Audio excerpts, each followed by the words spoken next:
We'll admit that when Chevrolet gave us a sneak peek at the 2016 Camaro a few months before the car's unveiling, we were disappointed.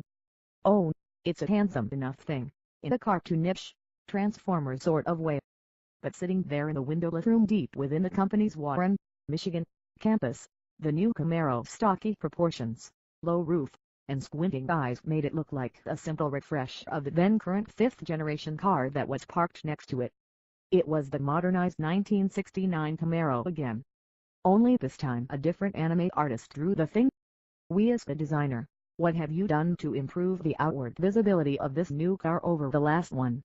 He replied something along the lines of, "Camaro owners haven't told us that was something they felt needed to be improved, and they liked the styling of the car." Oh, dear. That did not bode well.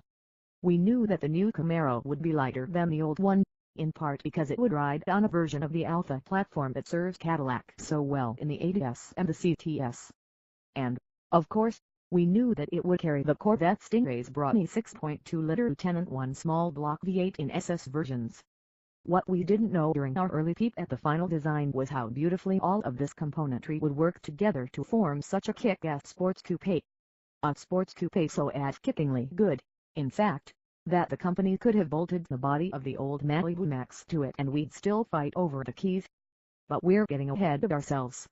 That styling with its narrow slits for side windows, fat C-pillar, and short rear glass has, indeed, done nothing to improve the outward visibility in this new car. It is abysmal. We adjusted to it, partly by accelerating hard before performing lane changes just to clear some room. Adjust your mirrors carefully. The interior of the Ford Mustang feels ballroom spacious by comparison. The tank-like construction also prevents much light from entering the cabin, which, even with our test car's bright red upholstery accents, makes every drive in the Camaro feel like an adventure in spelunking. It's not all bad news inside, though.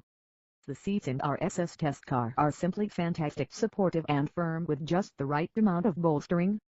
The steering wheel is perfectly contoured, as if our hands had formed it out of warm clay. The mix of interior materials, while not exactly Mercedes level, are nonetheless a marked improvement on those of the old car. The infotainment screen's surround and the instrument binnacle trim are hard and chintzy, but whoever tacks